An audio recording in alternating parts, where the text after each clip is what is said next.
السلام عليكم ورحمة الله وبركاته. بسم الله الرحمن الرحيم. الحمد لله رب العالمين. اللهم صل على محمد وعلى آل محمد كما صليت على إبراهيم وعلى آل إبراهيم وبارك على محمد وعلى آل محمد كما باركت على إبراهيم وعلى آل إبراهيم إنك حميد مجيد. أما بعد فإن خير الكلام كلام الله وخير السنن سنن محمد صلى الله عليه وسلم وشر الأمور محدثاتها وكل محدثة بدعة وكل بدعة ضلالة وكل ضلالة في النار. ബഹുമാന്യരായ പണ്ഡിതന്മാരെ, സഹോദരങ്ങളെ, റഹ്മാനായ റബ്ബ് സുബ്ഹാനഹു വ തആലയുടെ നിയമനിർദ്ദേശങ്ങൾ കഴിവിൻ്റെ പരമാവധി ജീവിതത്തിൽ പാലിച്ച് മുത്തഖീങ്ങളായി ജീവിക്കാൻ നമ്മളെല്ലാവരും ബാധ്യസ്ഥരാണ് എന്ന കാര്യം ഒരിക്കൽ കൂടെ ആവർത്തിച്ച് ഓർമ്മിപ്പിക്കുന്നു. അല്ലാഹു സുബ്ഹാനഹു വ തആല ജീവിതാവസാനം വരെ തൗഹീദിൽ അധിഷ്ഠിതമായി തഖ്വയോടുകൂടി ജീവിക്കുവാനും ഈമാനോടുകൂടി മരിച്ച് റഹ്മാനായ റബ്ബിൻ്റെ ജന്നാത്തുൽ ഫിർദൗസിൽ അംബിയാഇൻ്റെയും സുദീഖുകളുടെയും ശുഹദാഇൻ്റെയും സ്വാലിഹികളുടെയും കൂടെ ഒരുമിച്ച് കൂടുവാനുമുള്ള മഹാഭാഗ്യം നൽകി റഹ്മാനായ റബ്ബ് നമ്മെയും കുടുംബത്തെയും അനുഗ്രഹിക്കുമാറാകട്ടെ. ഇസ്ലാമിൻ്റെ അടിസ്ഥാന തത്വമായ തൗഹീദിൽ അടിസ്ഥാനമാക്കി സുന്നത്തിനോട് 100% കൂറ് പാലിച്ചുകൊണ്ട് ശരിയായ സലഫിയത്തിൽ ഊന്നി ഇബാദത്തുകൾ നിർവഹിക്കാനുള്ള ഒരു കേന്ദ്രം കൂടി അൽഹംദുലില്ലാഹ് നമ്മുടെ പ്രദേശത്ത് ഇന്നത്തോടുകൂടി ആരാധനകൾക്ക് സജ്ജമായിരിക്കുന്നു. അതോടൊപ്പം ഇന്നത്തെ ഈ ഉദ്ഘാടന വേളയിൽ ബഹുമാന്യരായ മുതിർന്ന ഉസ്താദുമാരുടെ സാന്നിധ്യവും നമ്മെ ഏറെ സന്തോഷിപ്പിക്കുന്നു. വിശേഷ്യ ബഹുമാന്യനായ അബ്ദുൽ ഹഖ് സുല്ലമി ചില അസുഖങ്ങളെ തുടർന്ന് കുറച്ചു മാസങ്ങളായി നമ്മോടൊപ്പം ഇത്തരം വേദികളിൽ പങ്കെടുക്കാൻ കഴിയാതെ അദ്ദേഹം വിശ്രമത്തിലാണ്. ഇത്തരമൊരു വേദിയിൽ വരുവാനും നമ്മളെയൊക്കെ നേരിട്ട് കാണുവാനുമുള്ള അതിയായ ആഗ്രഹം ഒന്നുകൊണ്ട് മാത്രം അദ്ദേഹം അനാരോഗ്യത്തെ അവഗണിച്ചുകൊണ്ട് ഇന്ന് നമ്മോടൊപ്പം എത്തി. അൽഹംദുലില്ലാഹ്, അല്ലാഹു അദ്ദേഹത്തിന് ശിഫയും സമാധാനവും എല്ലാം നൽകി അനുഗ്രഹിക്കുമാറാവട്ടെ. അതേപോലെ അഹമ്മദ് ഫൈസി നമ്മുടെ നാട്ടുകാരനാണ്. അബ്ദു മൗലവി ഈ പ്രദേശത്തുകാരനാണ്. ഇങ്ങനെ തുടങ്ങി ഇത്തരം എല്ലാവരുടെയും ഒരു സാന്നിധ്യത്തിൽ ഒരുമിച്ച് കൂടാനാവുക എന്നത് ഏറെ സന്തോഷം നൽകുന്ന സാഹചര്യമാണ്. പല പള്ളികളും തൗഹീദിന് വേണ്ടി സ്ഥാപിക്കപ്പെട്ടുവെങ്കിലും ആ പള്ളി കൈകാര്യം ചെയ്യുന്ന ആളുകളുടെ ചില പിടിപ്പുകേടുകളാൽ ചില പള്ളികളൊക്കെ സ്ഥാപിത ലക്ഷ്യത്തിൽ നിന്ന് പിറകോട്ട് പോയി എന്നുള്ളത് സൂചിപ്പിക്കാതിരിക്കാൻ നിർവാഹമില്ല. പരിശുദ്ധ റമദാനിൽ പോലും ഒരു ആയത്തോ ഹദീസോ ഓതി ദീനുമായി ബന്ധപ്പെട്ട ഉപദേശം പോലും നൽകാൻ പല കാരണങ്ങളാൽ പറ്റാത്ത തടസ്സം നിൽക്കുന്ന കേന്ദ്രങ്ങളായി പല പള്ളികളും അധപതിക്കുമ്പോൾ ഗൗരവമായി ആത്മാർത്ഥമായി ഒന്നുകൂടി അത്തരം ആളുകൾ ആലോചിക്കേണ്ടതുണ്ട് എന്ന് മാത്രമാണ് അതുമായി ബന്ധപ്പെട്ട് സൂചിപ്പിക്കുവാനുള്ളത്. അല്ലാഹുവിന്റെ പ്രകാശം അതിന് കേന്ദ്രമായി ഖുർആൻ പരിചയപ്പെടുത്തിയത് പള്ളികളാണ്. ഫീ ബുയൂത്തിൻ അദിനല്ലാഹു അൻ തുർഫഅ വയുദ്കറ ഫീഹാ ഇസ്മുഹു എന്ന് സൂറത്തുൻ നൂറിൽ പരിചയപ്പെടുത്തിയത് പള്ളികളെ കുറിച്ചാണല്ലോ.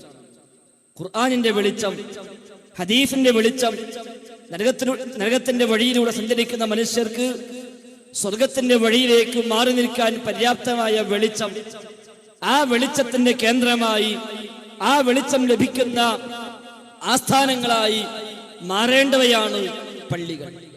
ആ പള്ളികളിൽ പലപ്പോഴും റഹ്മാനായ റബ്ബിന് പുറമെ മറ്റു പലരെയും വിളിച്ചു പ്രാർത്ഥിക്കുന്ന സാഹചര്യം ചില പള്ളികളിൽ ഉണ്ട്. ഖുതുബിയത്തായും റാത്തീബായും മാലയായും മൗലീദായും ആണ്ടായും ഉറൂസായും നേർച്ചപ്പൂരങ്ങളായും ഒക്കെ പല പള്ളികളും റഹ്മാനായ റബ്ബിന് പുറമെ മറ്റു പല സൃഷ്ടികളും വിളിച്ചു പ്രാർത്ഥിക്കപ്പെടുന്ന അമ്പിയാക്കളും മൗലിയാക്കളും മലക്കുകളും ജിന്നുകളുമെല്ലാം വിളിച്ചു പ്രാർത്ഥിക്കപ്പെടുന്ന ശിർക്കിന്റെ കേന്ദ്രങ്ങളായി പല പള്ളികളും ഇന്ന് നമ്മുടെ നാട്ടിൽ മാറിയിട്ടുണ്ട് എന്നുള്ളത് പറയേണ്ട കാര്യമില്ല, തർക്കമില്ലാത്ത വിഷയമാണ്. എടരിക്കോടിനടുത്ത് ഒരു പള്ളിയിൽ ഞാൻ പല സ്ഥലത്തും സൂചിപ്പിച്ചൊരു ഉദാഹരണമാണ്. അവിടെ ആളുകൾക്ക് എന്തെങ്കിലും നമുക്ക് ഉപദേശം നൽകാൻ വേണ്ടി ചില സന്ദേശങ്ങൾ കൈമാറാൻ ഉദ്ദേശിച്ചുകൊണ്ട് ആ പള്ളിയുടെ മുമ്പിൽ ഒരു നോട്ടീസ് ബോർഡ് സ്ഥാപിച്ചു. ഇൻഡസ്ട്രിയിൽ നിന്ന് ശരിക്കും വെൽഡൊക്കെ ചെയ്ത് നല്ല ഭദ്രമായ ഒരു ബോർഡ് ഉണ്ടാക്കി ആവശ്യമായ നിർദ്ദേശങ്ങളൊക്കെ ആ ബോർഡിൽ പതിക്കാമല്ലോ എന്നാണ് കമ്മിറ്റി ആലോചിച്ചത്. അങ്ങനെ ബോർഡൊക്കെ സ്ഥാപിച്ച് അതിൽ ഒന്നാമത്തെ നോട്ടീസ് എന്നതിലേക്ക് ആ പള്ളിയുടെ തൊട്ടടുത്ത് താമസിക്കുന്ന സലഫി ആദർശമുള്ള ഒരു സുഹൃത്ത്, അവിടുത്തെ പള്ളിയുമായി ബന്ധപ്പെട്ട തൊട്ടടുത്ത വീട്ടിൽ താമസിക്കുന്ന ഒരു സഹോദരൻ, അദ്ദേഹം ആ നോട്ടീസ് ബോർഡിൽ ഒന്നാമത്തെ നോട്ടീസ് എന്ന നിലയ്ക്ക് വിശുദ്ധ ഖുർആനിലെ ആയത്തും അതിന്റെ അർത്ഥവും അവിടെ കൊണ്ടുപോയി ഒട്ടിച്ചു. വഅന്നൽ മസാജിദ ലില്ലാഹ് ഫലാ തദ്ഉ മഅല്ലാഹി അഹദ എന്ന ആയത്ത്. തീർച്ചയായും പള്ളികൾ അല്ലാഹുവിനുള്ളതാണ്, അതിനാൽ ആ പള്ളികളിൽ റഹ്മാനായ റബ്ബിന് പുറമെ ഒരാളോടും തേടാൻ പാടില്ല, പ്രാർത്ഥിക്കാൻ പാടില്ല എന്ന ആയത്തും അതിനർത്ഥവും മാത്രം വേറൊന്നുമില്ല. അത് എഴുതി അവിടെ ഒട്ടിച്ചു എന്നല്ല, മണിക്കൂറുകൾ കഴിഞ്ഞപ്പോൾ പള്ളിയിലെ ഇമാം ഭയങ്കര പ്രശ്നം ഉണ്ടാക്കി. അത് ചോദിക്കുക, ആരാ അത് ഒട്ടിച്ചത്? ഭയങ്കര പ്രശ്നം. അവസാനം ആള് കൂടി, എന്താ ഉസ്താദെ പ്രശ്നം? ഉസ്താദ് പറഞ്ഞത്, നമ്മളെ പള്ളി ഖുതുബിയത്തുള്ള പള്ളിയല്ലേ, അവിടെ എങ്ങനെ ഇത് ഒട്ടിക്കുക? ഇത് ഖുതുബിയത്തുള്ള പള്ളിയല്ലേ, അതുകൊണ്ട് എങ്ങനെ അവിടെ ഇത് ഒട്ടിക്കുക എന്നാണ് ഉസ്താദിന്റെ പ്രശ്നം. അപ്പൊ ഈ ആയത്ത് ഖുർആനുള്ളതല്ലേ, പിന്നെ എങ്ങനെ ഖുതുബിയത്ത് എടുത്താന്നുള്ളതല്ല. ഉസ്താദിനറിയാം ഖുതുബിയത്തും ഈ ആയത്തും ഒന്നിച്ചു പറ്റില്ല എന്നറിയാം. അതുകൊണ്ട് ഇങ്ങനെ ആയത്തുണ്ട്, അതുകൊണ്ട് ഈ ഖുതുബിയത്ത് ഞാൻ അവസാനിപ്പിക്കുകയാണ് എന്നല്ല പറഞ്ഞത്. മറിച്ച് നമ്മുടെ പള്ളി ഖുതുബിയത്തുള്ള പള്ളിയാ, അതുകൊണ്ട് ഇത് ഒട്ടിക്കാൻ പറ്റൂല. അങ്ങനെ ബഹളായി, പ്രശ്നമായി. അവസാനം ആരോ മദ്യം പറഞ്ഞൊരു കാര്യം ചെയ്യാം, നമ്മൾ ഇത്രയും കാലം നോട്ടീസ് ബോർഡ് ഇല്ലാതല്ലേ പോയത്, നമുക്ക് നോട്ടീസും വേണ്ട, നോട്ടീസ് ബോർഡും വേണ്ട, നമ്മൾ ആ ഖുതുബിയത്തും കൊണ്ടുപോകാം. യഥാർത്ഥത്തിൽ നോട്ടീസ് ബോർഡ് പഠിച്ചൊഴിവാക്കിയാലും ഉള്ളിലുള്ള നൂറുകണക്കിന് മുസ്ഹഫിന്റെ കോപ്പികളിൽ ഈ ആയത്തുണ്ട്. അതുകൊണ്ടാണ് ഡസനോളം ഖുർആൻ പരിഭാഷകൾ സമസ്തക്കാരിറക്കിയെങ്കിലും സുന്നി പള്ളി എവിടെയും ഖുർആൻ പരിഭാഷ കാണൂല. സുന്നി പള്ളി എവിടെയും ഖുർആൻ പരിഭാഷ കാണൂല. മുജാഹിദുകൾ ഔദ്യോഗികമായി ഇറക്കിയത് 2 ഖുർആൻ പരിഭാഷ, അതോടൊപ്പം ഉമർ മൗലവിയുടെ ഒരു പരിഭാഷ മൂന്നാമത്. എന്നാൽ എല്ലാ മുജാഹിദ് പള്ളിയിലും എല്ലാ മുജാഹിദ് പ്രവർത്തകന്മാരുടെ വീട്ടിലും ഖുർആൻ പരിഭാഷയുണ്ട്. പരിഭാഷ ഇല്ലാത്തൊരു മുജാഹിദിന്റെ വീട് കാണാനാവില്ല. പരിഭാഷ ഇല്ലാത്ത ഒരു സലഫി മസ്ജിദ് കാണുക സാധ്യമല്ല. ഇപ്പൊ ചില പള്ളിക്ക് നോക്കെ ചില പരിഭാഷ എടുത്ത് ഒഴിവാക്കിയിട്ടുണ്ട്. കാരണം അതിലെ ചില വിഷയങ്ങൾ ചിലർക്ക് ഉൾക്കൊള്ളാൻ പറ്റുന്നില്ല. അതുകൊണ്ട് ചീന്തി ഒഴിവാക്കി, പേജ് മുറിച്ച്, അതേപോലെ ചില ഭാഗം ഒട്ടിച്ചു വെച്ചിട്ടൊക്കെയാണ് ചില ആളുകൾ അമാനി പരിഭാഷ അടക്കം ചില പള്ളിയിൽ ഇപ്പൊ വെക്കുന്നത്. അമാനി മൗലിയുടെ അർത്ഥം ശരിയല്ലാതെ വേറെ ചില മനുഷ്യന്മാര് പറഞ്ഞു. വേറെ ചില ആളുകള് ഷർത്തും ഫർളും പറഞ്ഞ് ഫിത്നയുണ്ടാക്കിയ ആളുകള് അവരിപ്പോ പറഞ്ഞത് അമാനി മൗലിയുടെ അർത്ഥം ശരിയല്ല ചില സ്ഥലങ്ങളിൽ. എന്താ കാരണം? എന്ന ഉലുൽ അംറിന് സംഘടനാ നേതാക്കന്മാര് പോലും പെടുമെന്ന് അമാനി മൗലവി പച്ചയായി എഴുതി വെച്ചു. അപ്പൊ പറയാം അത് ശരിയല്ല, അമാനി മൗലവിക്ക് തെറ്റുപറ്റിയിട്ടുണ്ട്. ആവട്ടെ, വിഷയം അതല്ല. ഏതായിരുന്നാലും സൂചിപ്പിച്ചത് ഡസനോളം പരിഭാഷകൾ ഏത് വിഭാഗം സമസ്തക്കാർക്കാണെങ്കിലും ഉണ്ടെങ്കിലും ഒരൊറ്റ സുന്നി പള്ളിയിൽ ഖുർആൻ പരിഭാഷ കാണുക സാധ്യമല്ല. ഇനി വേണമെങ്കിൽ പരീക്ഷണാർത്ഥം ഒരു സുന്നി പള്ളി കൊണ്ടുപോയിട്ട് സുന്നി പരിഭാഷ കൊണ്ടുപോയി വെക്കാൻ സംഭവിക്കില്ല. ഞാനൊരു പ്രസംഗത്തിൽ ഇത് പറഞ്ഞിട്ട് അത് കേട്ട് അന്നാട്ടിലെ മനുഷ്യൻ പരീക്ഷിക്കാൻ തീരുമാനിച്ചു.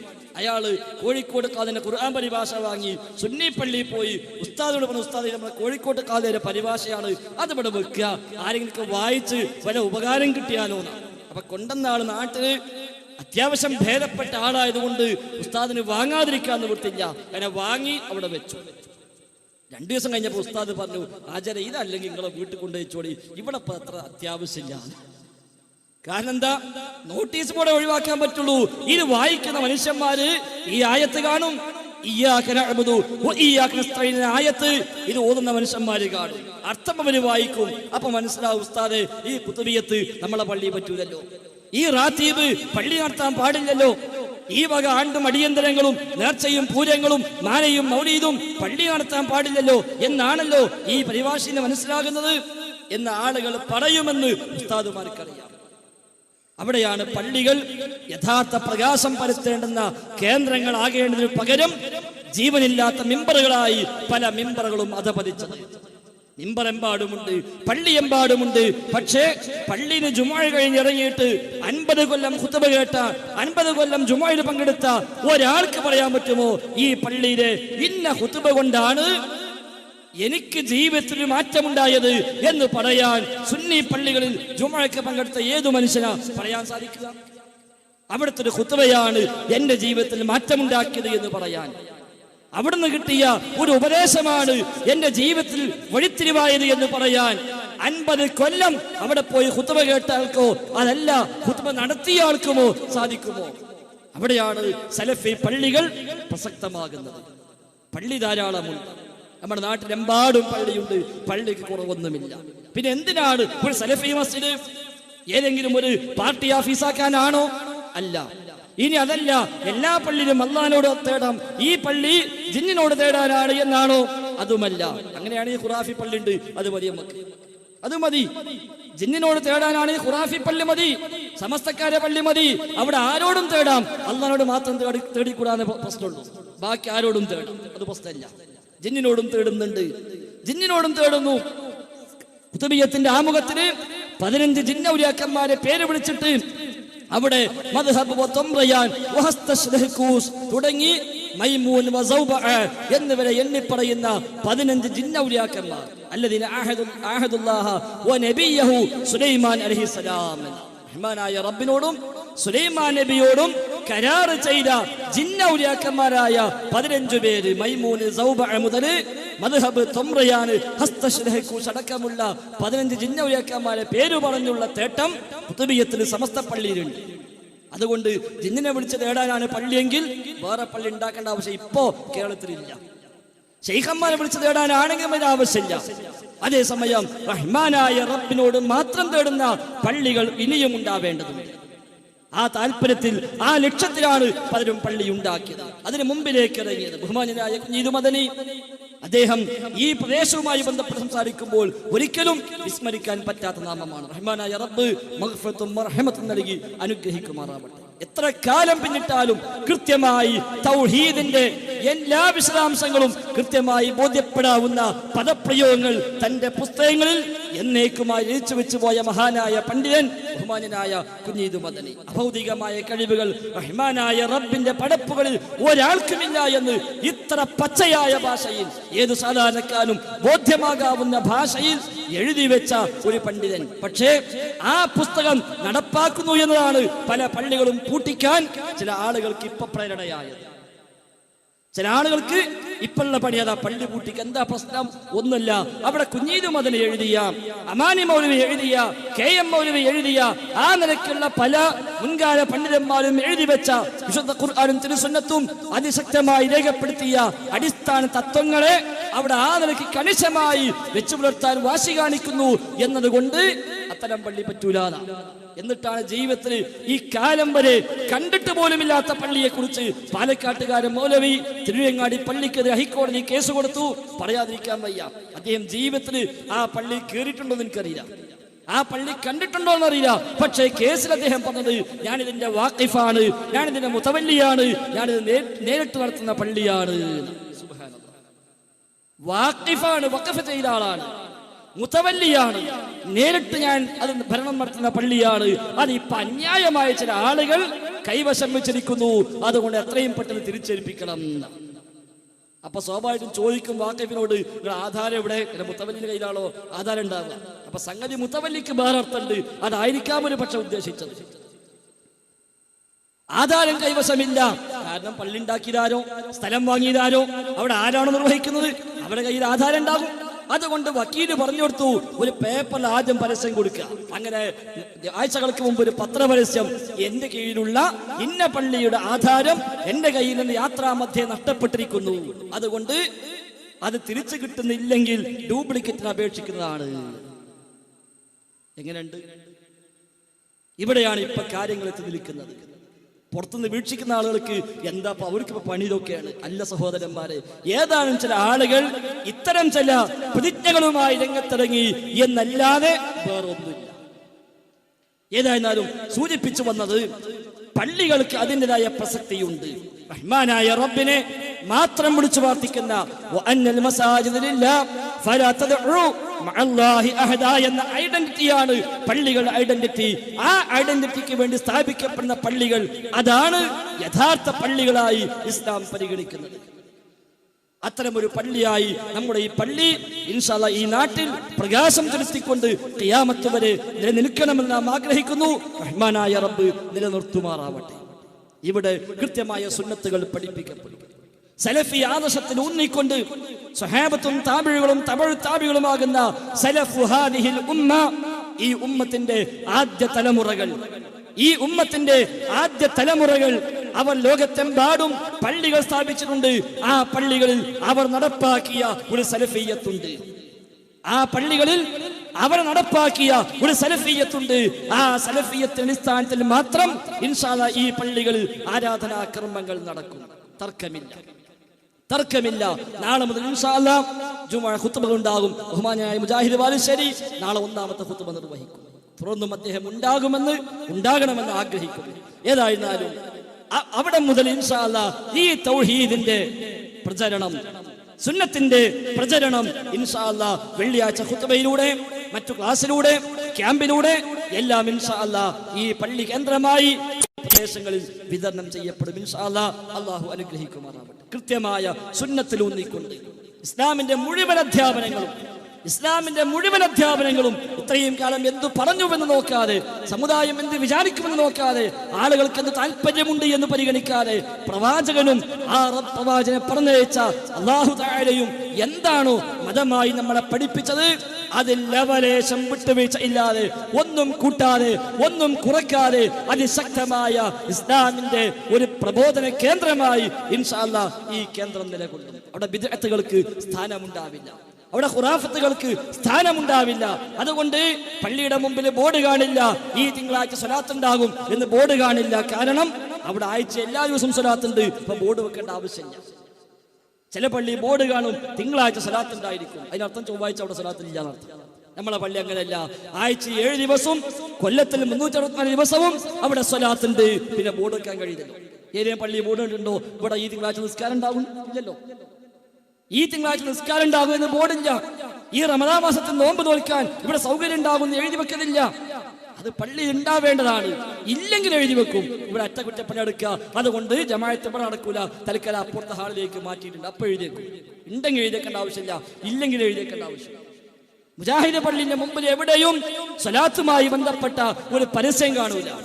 ഇന്ന് ദിക്ർ ഉണ്ടാകും, എഴുതി വെക്കൂല. എന്തുകൊണ്ട്? ദിക്ർ എന്നുണ്ട്, ദിക്ർ എപ്പോഴും ഉണ്ട്, എല്ലാ വക്തിലുമുണ്ട്, എല്ലാ ദിവസത്തിലുമുണ്ട്. അവിടെ ഏതു സമയത്തും വരുന്ന മനുഷ്യന്മാർ പള്ളി കയറുമ്പോ തന്നെ ദിക്റോട് കൂടിയാ കയറുന്നത്. വലത്തെ കാലം വെച്ച് വിസ്മയം ചൊല്ലി പള്ളി കയറുമ്പോ തന്നെ റഹ്മാനായ റബ്ബിനെ സ്മരിച്ചുകൊണ്ട് ദിക്റോടുകൂടി ദുആയോടുകൂടിയാണ് പള്ളിയിലേക്ക് കാലെടുത്ത് വെക്കുന്നത്. അതുകൊണ്ട് പിന്നെ ഇവിടെ ദിക്ർ ഉണ്ടാകുന്ന എഴുതിക്കേണ്ട ആവശ്യമില്ല. ആ വക ഒന്നും നമ്മളെ പള്ളിയിൽ ഉണ്ടാവില്ല. കാരണം മക്കയിലെ പള്ളി, മദീനയിലെ പള്ളി, ആ പള്ളികളിൽ 114 കാലം മുമ്പ് അങ്ങനെ എഴുതി വെക്കേണ്ട ആവശ്യം ഉണ്ടായിട്ടില്ല.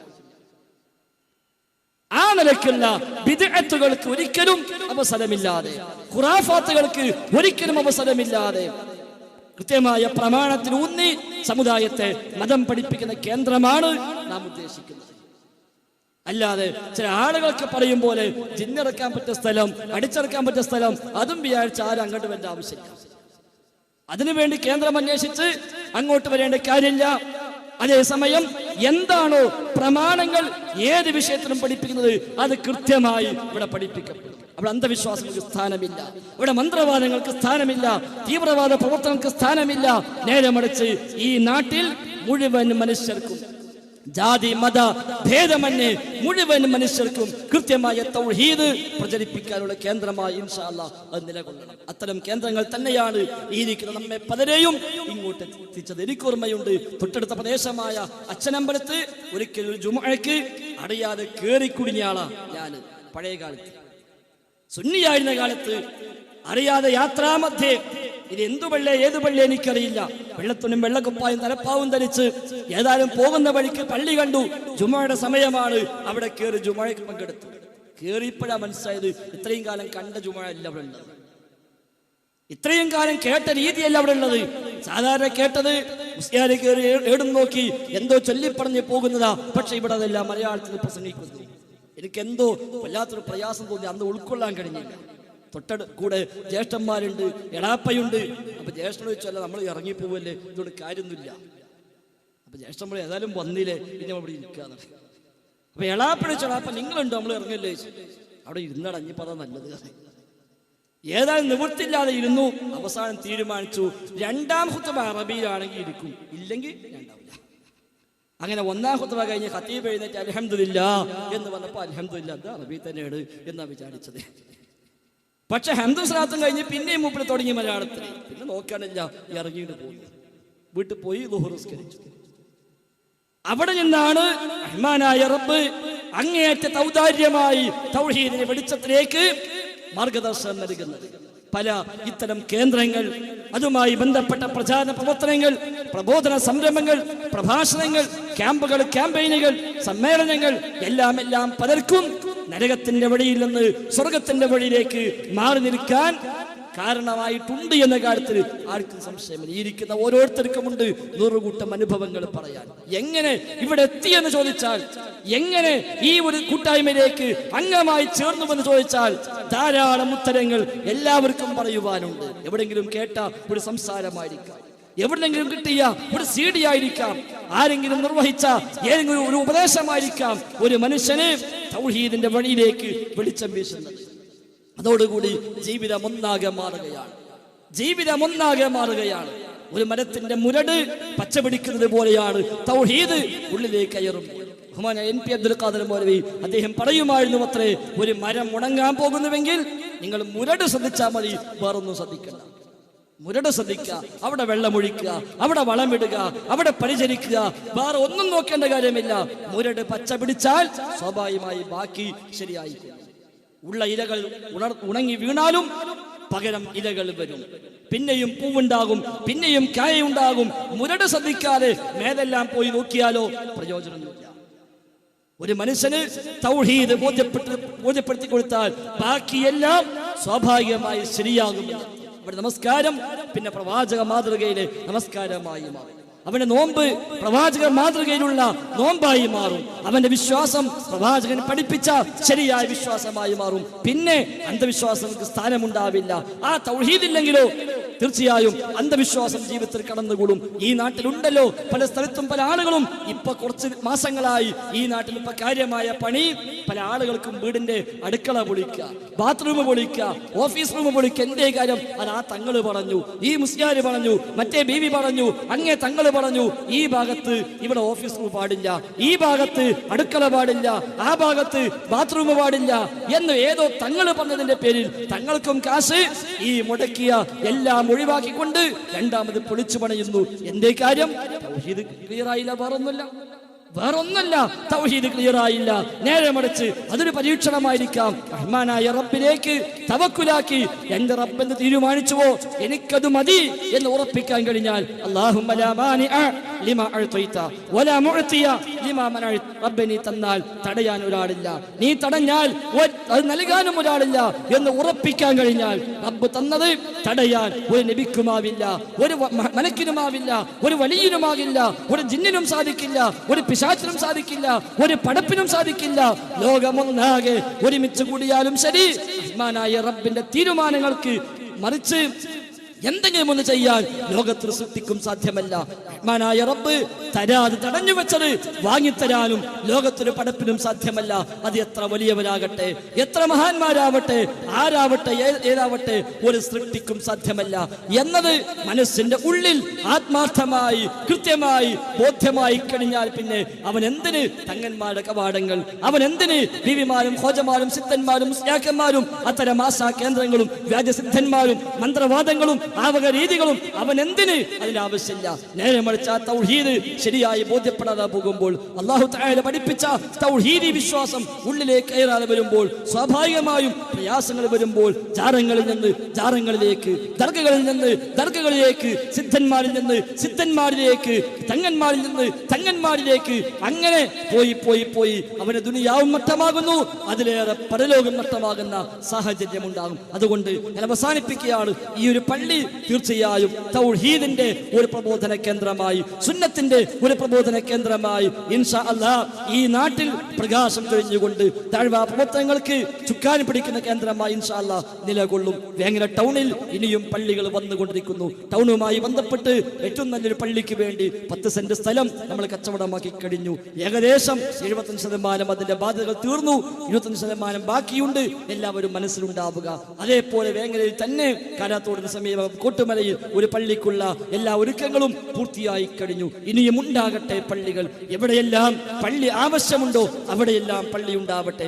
ആവശ്യമുള്ളയിടത്തെല്ലാം പള്ളി ഉണ്ടാവട്ടെ, കേന്ദ്രമുണ്ടാവട്ടെ. നമ്മുടെ ജാമിഅ അൽ ഹിന്ദ് അൽ ഇസ്ലാമിയ എന്ന സ്ഥാപനം ഈ പള്ളിയിൽ നിന്ന് 10 കിലോമീറ്റർ മാത്രം ദൂരെയാണ് സ്ഥിതി ചെയ്യുന്നത്. ഇൻഷാ അല്ലാഹ് ആ ജാമിഅ ആസ്ഥാനമായി എടുത്തുകൊണ്ട് വൈജ്ഞാനികമായി ജാമിഅയും അതുമായി ബന്ധപ്പെട്ട ആ ദീനിയായ ആ ഒരു നേതൃത്വവും അതിന്റെ കീഴിൽ നിന്നുകൊണ്ട് കൃത്യമായി തൗഹീദിന്റെ പ്രബോധകരായി, സുന്നത്തിന്റെ പ്രബോധകരായി, തഖ്വയിൽ അധിഷ്ഠിതമായി ജീവിക്കാൻ നാം ശ്രമിക്കുക. റഹ്മാനായ റബ്ബ് അനുഗ്രഹിക്കുമാറാവട്ടെ. ആരോപണങ്ങളും ആ നിലയ്ക്കുള്ള വിമർശനങ്ങളും എല്ലാം അതിന്റെ ആളുകൾ അതുമായി നീങ്ങട്ടെ എന്ന് മാത്രമാണ് സൂചിപ്പിക്കാനുള്ളത്. ആർക്കും എന്തും ആരോപിക്കാൻ സ്വാതന്ത്ര്യമുണ്ട്. അവരാരോപിക്കട്ടെ, അവരുടെ കാലഘട്ടം അങ്ങനെ അവർ കഴിയട്ടെ. പക്ഷേ നമുക്ക് അതിനപ്പുറത്ത് ഉത്തരവാദിത്തങ്ങൾ നിർവഹിക്കാനുണ്ട്. ഈ നാട്ടിൽ ഇസ്ലാം എന്താണെന്നറിയാത്ത, തൗഹീദ് എന്താണെന്നറിയാത്ത, സുന്നത്ത് എന്താണെന്നറിയാത്ത അനേകായിരങ്ങൾ ഈ നാടുകളിൽ ഉണ്ട്. അവരിലേക്ക് ഇസ്ലാമുമായി കടന്നു ചെല്ലേണ്ട ബാധ്യത നമുക്കാണ്. അതുകൊണ്ട് ഏതെങ്കിലും തൊണ്ടിൽ തടഞ്ഞ് നമ്മുടെ ഈ കപ്പൽ നിൽക്കാവതല്ല. ഈ കപ്പൽ മുന്നോട്ട് പോകേണ്ടതുണ്ട്. ആരെങ്കിലും ഇടുന്ന ഏതെങ്കിലും ചൂണ്ടലുകൾ കൊത്തി കാലം കഴിയേണ്ടവരല്ല നമ്മൾ. അത്തരം ആളുകൾ അവരുടെ അജണ്ടകളുമായി അവർ മുന്നേറട്ടെ. നമുക്ക് വിസ്ഡം എന്ന മഹാസംരംഭവും ജാമിഅ അൽ ഹിന്ദ് എന്ന നമ്മുടെ സ്ഥാപനവും അതേപോലെ ഉയർന്നു വരുന്ന ഒരുപാട് പള്ളികളും ആ നിലയ്ക്കുള്ള പണ്ഡിതന്മാരും പ്രബോധകന്മാരും എല്ലാം എമ്പാടുമുണ്ട്. എല്ലാം കൊണ്ടും അങ്ങേയറ്റം പ്രബുദ്ധമായ നമുക്ക് അതെല്ലാം ഏറ്റെടുത്തുകൊണ്ട് ഇൻഷാ അല്ലാഹ് ഈ നാട്ടിൽ തൗഹീദിന്റെ സന്ദേശം മുഴുവൻ മനുഷ്യരിലേക്കും എത്തിക്കുവാനുള്ള ഒരു പ്രതിജ്ഞയോടുകൂടി നമുക്ക് ഇത്തരം പള്ളികളും അതുമായി ബന്ധപ്പെട്ട പ്രവർത്തനങ്ങളുമായി സഹകരിക്കാം. റഹ്മാനായ റബ്ബ് അനുഗ്രഹിക്കുമാറാവട്ടെ. അല്ലാഹുമ്മ റബ്ബനാ آتنا في الدنيا حسنة وفي الآخرة حسنة وقنا عذاب النار. ربنا تقبل منا ربنا تقبل منا إنك أنت السميع العليم وتب علينا إنك أنت التواب الرحيم. وصلى الله وسلم على محمد وآله وصحبه أجمعين والحمد لله رب العالمين. السلام عليكم ورحمة الله.